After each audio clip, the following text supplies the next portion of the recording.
محترم ناظرین کرام، آپ سب کو السلام علیکم۔ اقبال کی محفل چینل پہ آپ سب کو خوش آمدید کہتے ہیں۔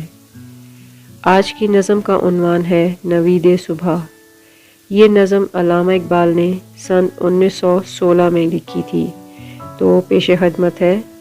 آتی ہے مشرق سے جب ہنگامہ در دامن سحر، منزل ہستی سے کر جاتی ہے خاموشی سفر، محفل قدرت کا آخر ٹوٹ جاتا ہے سکوت، دیتی ہے ہر چیز اپنی زندگانی کا ثبوت، چہچہاتے ہیں پرندے پاک پیغام حیات، باندھتے ہیں پھول بھی گلشن میں احرام حیات، مسلم خوابیدہ اٹھ ہنگامہ آرا تو بھی ہو، وہ چمک اٹھا افق گر میں تقاضا تو بھی ہو، وسعت عالم میں رہ پیما ہو مثل آفتاب، دامن گردوں سے نہ پیدا ہو یہ داغ سحاب، کھینچ کر خنجر کے رن کا پھر ہو سرگرم ستیز، پھر سکھا تاریکی باطل کو آداب گریز، تو سراپا نور ہے خوشتر ہے عریانی تجھے،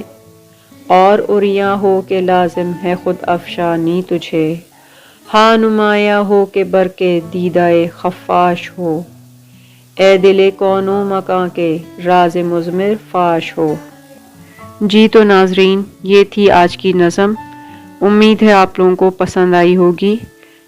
جلد آپ سے اگلی ویڈیو میں ملاقات ہوگی۔ تب تک کے لیے اللہ حافظ۔